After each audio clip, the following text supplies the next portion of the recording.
Ako vznikla myšlienka vytvoriť verziu kartičiek pre tínedžerov? Zvykla tak, že to bola posledná edícia, ktorú sme nemali zastrešenú.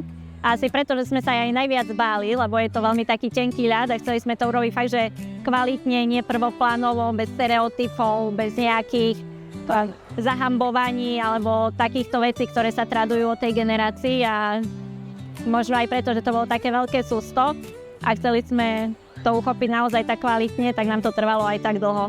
Prečo ste sa rozhodli osloviť práve Buddy ako partnera? Lebo si myslím, že Buddy je jeden unikátny posvetný projekt u nás na Slovensku a že robí až božiu prácu proste na frontoch, ktoré sú úplne prehliadané a ktorým sa nepomáha. A Buddy tam supluje veľmi, veľmi dôležitú úlohu a myslím si, že navždy mení životy mladých ľudí, ktorým sa dostane do cesty. Čo vám spolupráca s Buddy programom dala? Možno aj v pochopení, ako tínedžeri rozmýšľajú.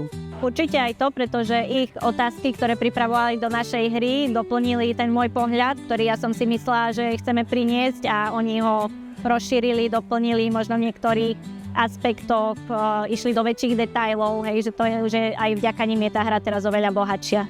Ako dúfate, že tieto kartičky pomôžu rodičom, deťom či Buddy dobrovoľníkom? Dúfam, že pomôžu v tom, aby sa dali hovoriť veci, ktoré sú pravdivé a skutočné, či už pre deti alebo rodičov, alebo dobrovoľníkov, ktorí pracujú v Buddy, a že bude pomáhať k takým vnútorným priznaniam jeden pre druhým, vďaka ktorým sa nebudeme musieť cítiť tak sami a že sa vďaka tomu budú budovať veľmi kvalitné spojenia, vzťahy a budeme sa cítiť, že na svete niekde patríme.